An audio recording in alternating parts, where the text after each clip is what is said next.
In this movie, we're going to delve into more select statement considerations. Continuing from where we left off, let's click on our Select Expert.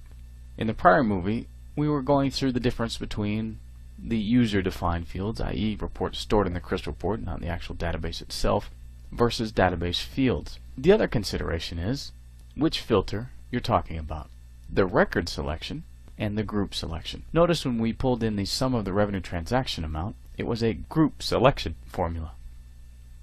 If I click on record selection, I simply have my sample user-defined field. The group selection only works, of course, if you have groups to work with. If you don't have anything, you really can't do any kind of group selection at this point in time. The important thing to remember is grouping is a function of Crystal. It's going to act the same way a user-defined field would.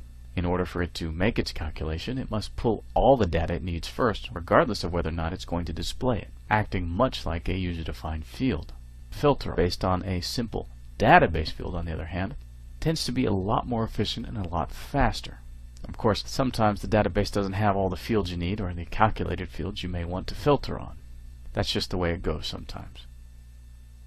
Keep in mind that the group selection will function in the same way the record selection will. You can use AND or combinations thereof, as long as, of course, you've organized what needs to be calculated first, and that your syntax, while it may be correct, will still function and pull back what you want it to. In short, the group selection acts just as the record selection will. The more complicated you make your AND clauses, the more focused the query is going to be. Likewise, if you throw in a whole bunch of OR statements, chances are you're going to pull in everything as well. I try and hammer this home to a lot of people who are learning to use CRISP reports for the first time. It's often natural for people to want to see the whole big picture and then try and drill down, which Crystal will allow you to do. However, you have to keep certain limitations in mind. The more filters you've thrown either at the record selection or the group selection level, the less you're going to see. I would encourage you to kind of play around with this test database, which gives you the opportunity to work with a good-sized set of data and play around with and stretch and experiment without having to worry about tying up a whole database server or hogging all the resources for processing time.